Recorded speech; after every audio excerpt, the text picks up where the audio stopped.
welcome to the stage, it's Ria Cohen!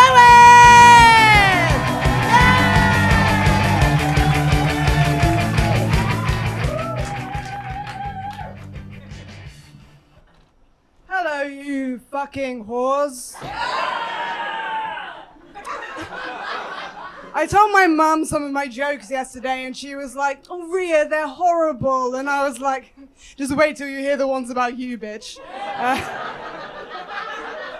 So I'm Jewish, I'm female, I'm queer, I'm retarded, I'm neurodivergent, sorry. So I think that means I can say whatever I like up here, yeah? Yeah? Cool. That said, my dad is a libtard. Because he's very anti-sexist and progressive, he will not call my mum out for her drinking problem. She's a miserable alcoholic, right? But she has been in a long-term relationship for as long as I can remember. A long-distance relationship for as long as I can remember. The distance between her bed and the off-license. I went to see my 90-year-old granddad the other day, right?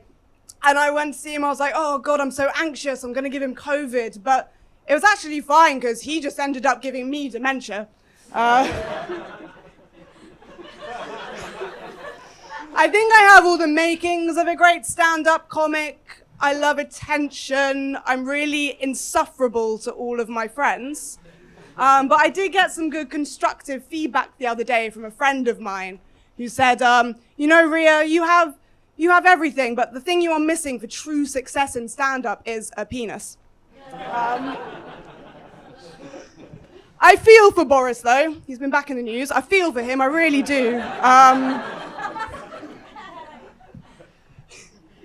I was also dumped recently, and like Boris, I was also rumbled by photos of 15 men in and around my garden. I had promised my ex I would never speak to his dad again, but to my defense, we did not speak. I don't know if you guys have met many men, like in your life, but I really don't recommend it. Going on first dates with men is literal, actual torture, but not even in like the fun way. One particular genre of man I would love to complain about is the hackney man. Dating hackney men is like trading, nodding along to stories about their mediocre creative career for average dick. They're like, babe, my dick's only average because of the SSRIs.